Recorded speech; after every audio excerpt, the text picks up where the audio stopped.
Okay, my dear students, very good morning, सुप्रभात। आज Hindi class 8 में हिंदी क्लास का प्रथम क्लास हो रहा है।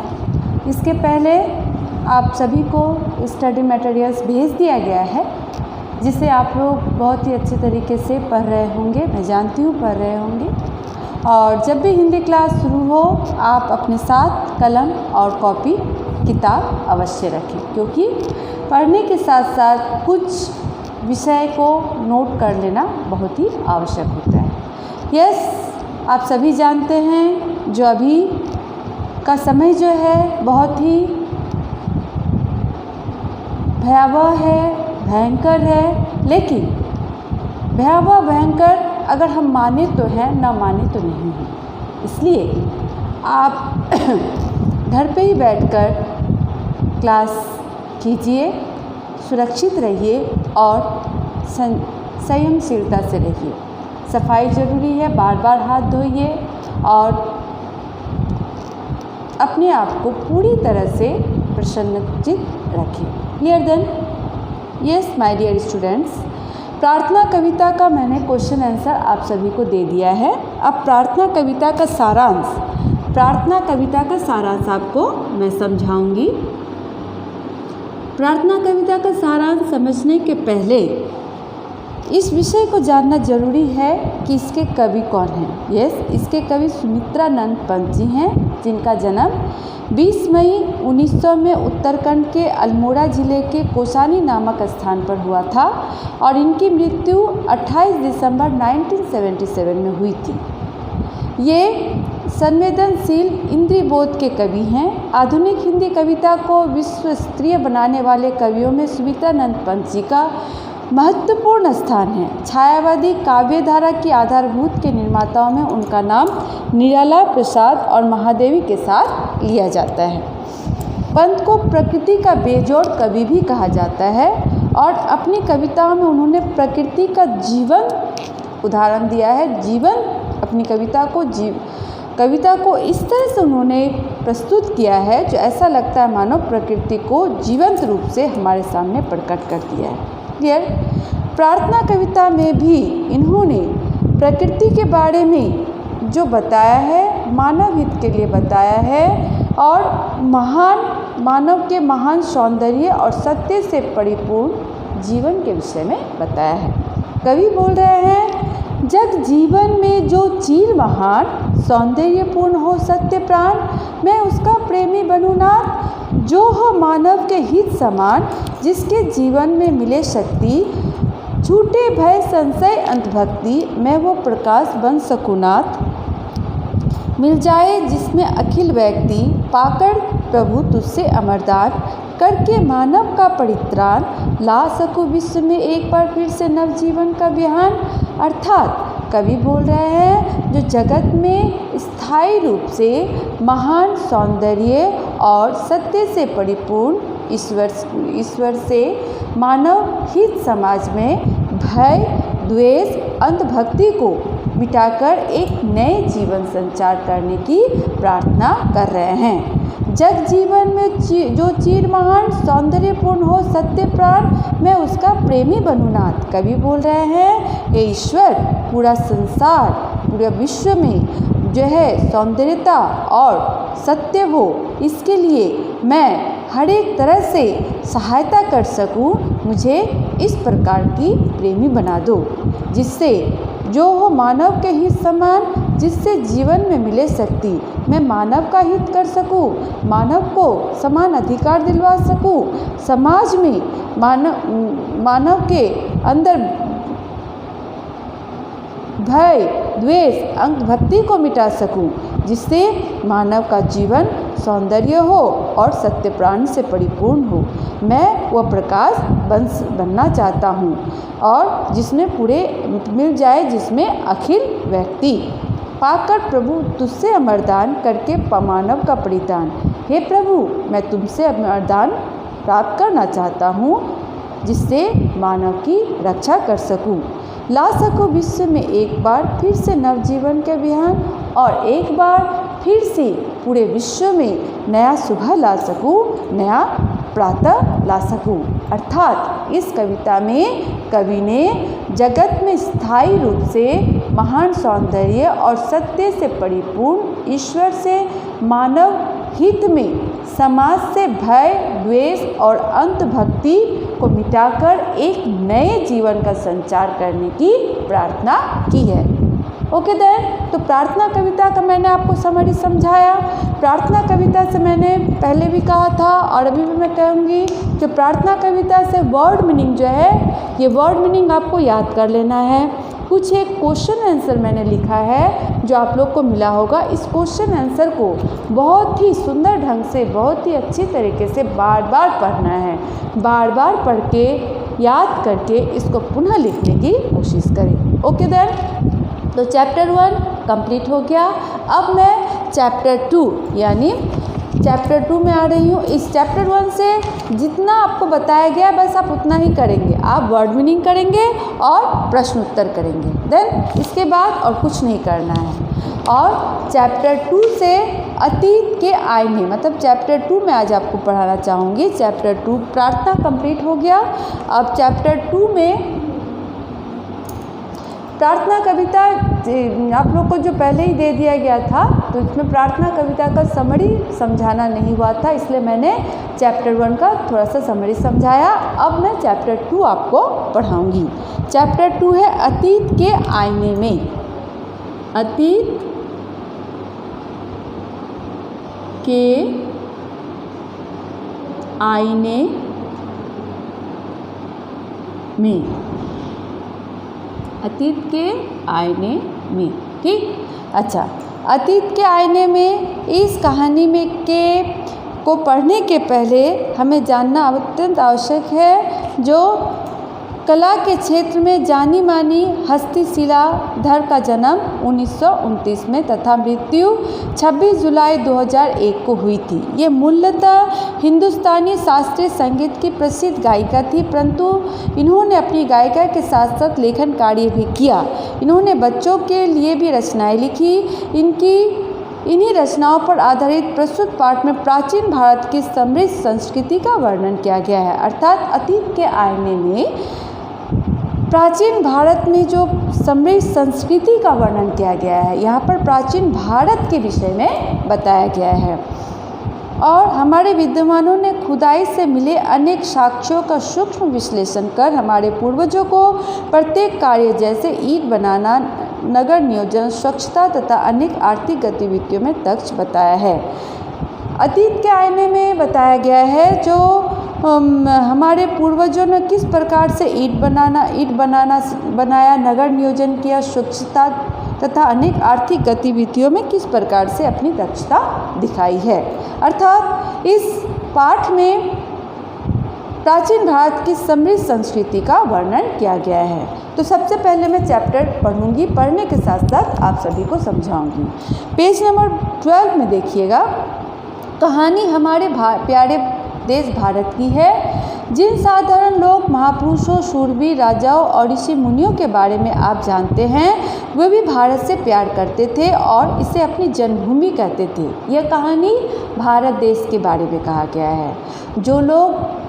जिन साधारण लोगों को, महापुरुष, शूरवीर, राजाओं और ऋषियों मुनियों के बारे में आप लोग सभी कोई जानते हैं, वे भी भारत से प्यार करते थे और उन्हें अपनी जन्मभूमि कहते थे। भारत का नक्शा एक बड़े त्रिकोण सा है। इसे उत्तर में हिमालय, पश्चिम किनारे पर अरब सागर और पूर्व किनारे पर बंगाल की खाड़ी है। हिमालय की तराई में बड़े उपजाऊ मैदान हैं जिनमें 3 नदियां बहती हैं, सिंधु, गंगा और ब्रह्मपुत्र। सिंधु नदी के कारण इस देश का नाम हिंदुस्तान पड़ा। हमारे देश के इतिहास के साथ सिंधु नदी का गहरा संबंध है। जिस इलाके में से यह नदी बहती है उसका एक हिस्सा कुछ साल पहले भारत से कट गया, वह पाकिस्तान कहलाया। देश के मध्य में विंध्य पर्वत है जो उत्तर भारत को दक्षिण भारत से अलग करता है। दक्षिण भारत की नदियां हैं नर्मदा, ताप्ती, महानदी, गोदावरी, कृष्णा और कावेरी।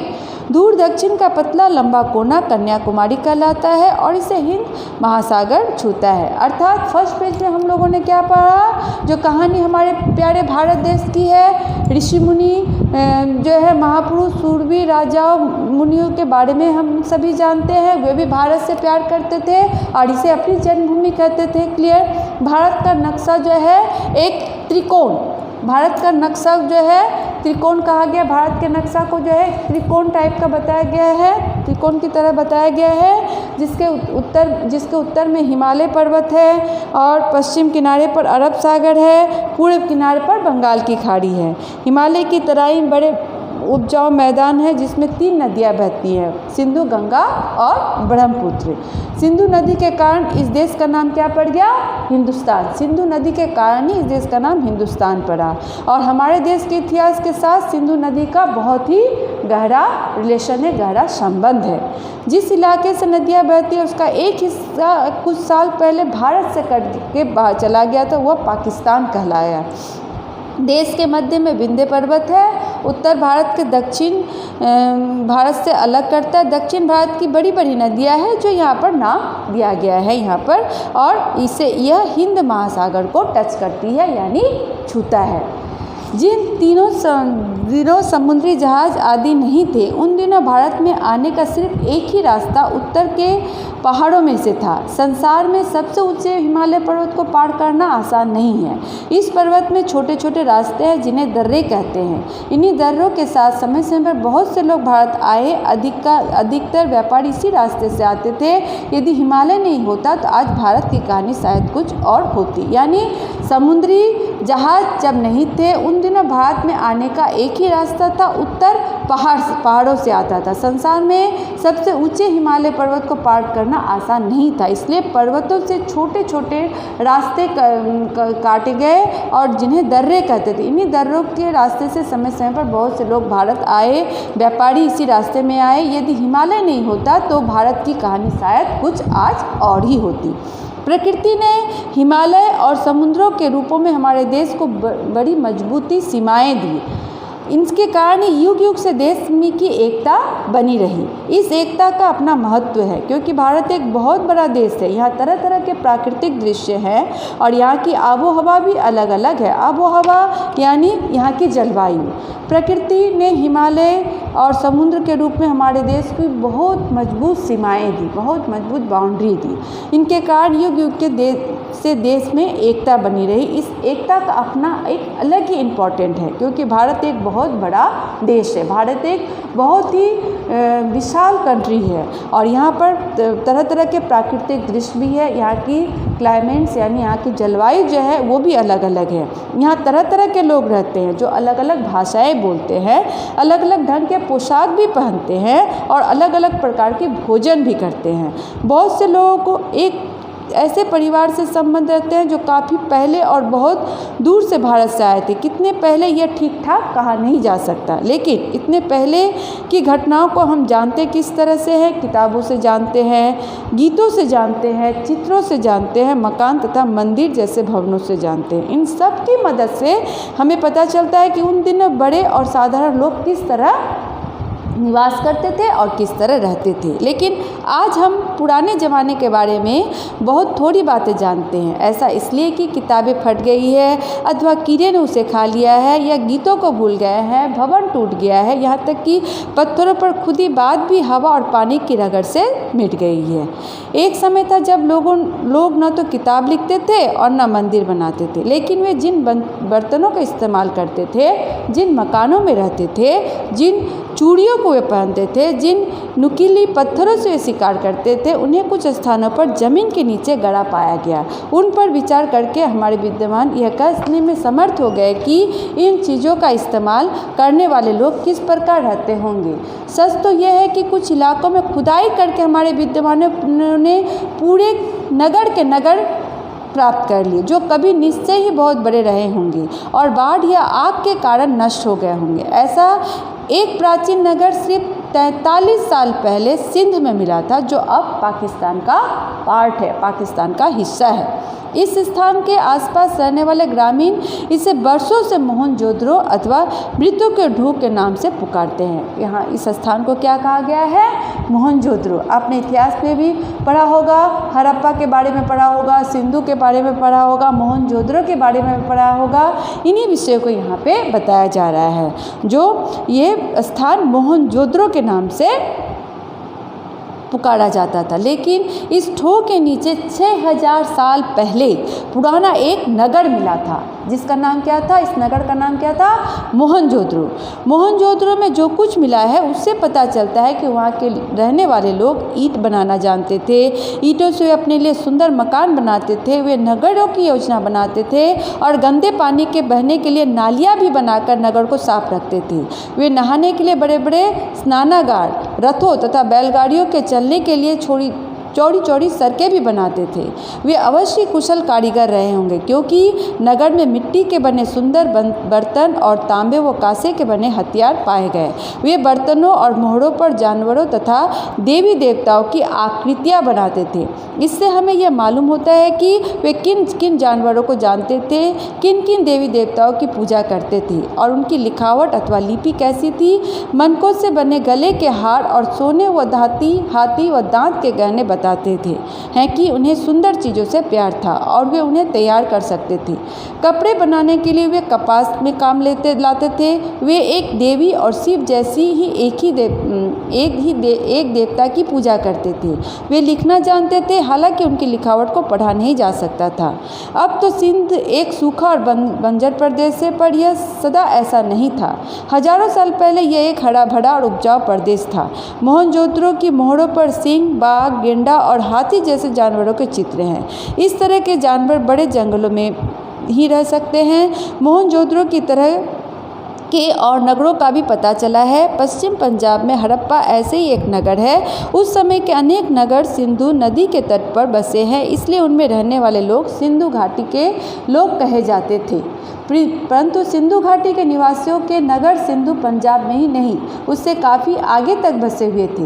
वे दक्षिण में ताप्ती नदी के मुहाने तक और उत्तर प्रदेश में मेरठ जिले तक फैले हुए थे। ऐसा एक नगर गुजरात के लोथल नामक स्थान में पाया गया है। इन नगरों के निवासी काफ़ी दूरस्थ स्थानों से व्यापार करते थे। हो सकता है कि नगरों में मिट्टी और तांबे के जो बर्तन मिले उनके बारे में आप अधिक कुछ नहीं सोच सके, लेकिन क्या आप अंदाज़ा लगा सकते हैं कि आज से 6000 साल पहले खनिज से धातु तैयार करना और उसे मनचाहा रूप देना कितना कठिन काम रहा होगा। इस तरह कपास से धागा और फिर कपड़ा तैयार करना कितना मुश्किल काम रहा होगा। 6000 साल पहले संसार के अनेक भागों के निवासी जंगली जीवन बिताते थे। उस समय लोगों के पास घर नहीं थे, वे गुफाओं में सोया करते थे, वे कपड़े नहीं, जानवरों की खाल पहनते थे, वे लकड़ी में पत्थर खोस कर शिकार के लिए जाते थे। धातु का इस्तेमाल उन्हें मालूम नहीं था। वे कच्चा मांस और जंगली बैर खाते थे तथा जंगलों में घूमते फिरते थे। इसलिए हम गर्व से कह सकते हैं कि हमारे देश के लोग इतने पुराने समय में भी कुशल कारीगर थे। तो माय डियर स्टूडेंट्स, आप लोगों ने देखा जो यहाँ पर मोहनजोदड़ो के बारे में बताया गया है, सिंधु घाटी के बारे में बताया गया है और मोहनजोदड़ो की तरह और नगरों का भी पता चला है, जो इसमें पश्चिम पंजाब में हड़प्पा ऐसा ही नगर था। मोहनजोदड़ो में जो कुछ मिला था उससे यही पता चलता है कि वहाँ पर लोग ईंट बनाना जानते थे, मकान बनाना जानते थे, मूर्तियाँ जो है शिव जी की, दुर्गा जी देवी की मूर्ति बनाने थे, चित्र बनाना जानते थे और बहुत विषयों से वे अवगत थे। इसी प्रकार जब सिंधु घाटी मोहनजोदड़ो की तरह और नगरों का भी जब पता चला तो पश्चिम पंजाब में हड़प्पा ही ऐसा नगर मिला, वहाँ भी सिंधु नदी के तट पर बसे थे, इसलिए उनमें रहने वाले लोग सिंधु घाटी के लोग कहे जाते थे। लेकिन उस समय वो जो थे हरी भरी भूमि थी, लेकिन अभी क्या है वहाँ की भूमि, अब वो हरी भरी नहीं है, अब वहाँ पर जो है सूखा और बंजर प्रदेश पड़ा हुआ है। तो वहाँ दक्षिण में ताप्ती नदी के मुहाने तक और उत्तर प्रदेश के मेरठ जिले तक यह फैला हुआ था। ऐसा एक नगर गुजरात के लोथल नामक स्थान में भी पाया जाता है। इन नगरों के निवासी काफ़ी दूरस्थ स्थानों से व्यापार किया करते थे। हो सकता है इन नगरों में मिट्टी और तांबे के जो बर्तन मिले थे उनके बारे में अधिक कुछ सोचा नहीं जा सकता, लेकिन अंदाज़ा लगाया जा सकता है कि आज से 6000 साल पहले ये खनिज के बारे में भी ये ज्ञान रखते थे। खनिज पदार्थ के खनिज से धातु तैयार करना, उनसे मनचाहा रूप देना भी काम करते थे। कपास से धागा और फिर कपड़ा तैयार करना भी कितना मुश्किल उस समय रहा होगा। लेकिन 6000 साल पहले संसार के अनेक भागों के निवासी जंगली जीवन बिताते थे। उस समय लोगों के पास घर नहीं था, गुफा में रहते थे। खाना खाने के लिए वे जो थे कच्चा मांस, जंगली बैर खाते थे। कपड़े पहनना नहीं जानते थे, कपड़े की जगह जानवरों के खाल पहनते थे। लकड़ी में पत्थर खोज कर शिकार करते थे और जंगलों में घुमा फिरा करते थे। इतने पुराना समय होने के बाद भी इतनी लंबा समय बीतने के बाद भी हम यह कह सकते हैं कि हमारे देश के लोग इतने पुराने समय में भी कुशल कारीगर थे, और हम गर्व के साथ कह सकते हैं जो हमारे देश के लोग इतने पुराने होकर भी कुशल से कुशल कारीगरी का काम करते थे। तो माय डियर स्टूडेंट्स, आज आप लोगों ने देखा अतीत के आईने में यही बताया गया जब भारत की संस्कृति कैसी थी और भारत में क्या क्या था। और मोहनजोदड़ो, हड़प्पा, सिंधु घाटी के बारे में आप लोगों ने पढ़ा। यस, आप इस चैप्टर को बार बार पढ़िए, बार बार पढ़ के कोशिश कीजिए प्रश्न का उत्तर अपने से लिखने का। जो प्रश्न का उत्तर है मैं समय के अनुसार आपको दूंगी ही। तो अब आप लोग का क्या होमवर्क रहा, जो प्रार्थना कविता जो समझाया गया है उससे प्रश्न उत्तर अवश्य बार बार पढ़ने के बाद लिखने की कोशिश करें, और अतीत के आईने चैप्टर को बार बार आप पढ़िए और उसका वर्ड मीनिंग आप अवश्य याद करें। बहुत बहुत धन्यवाद।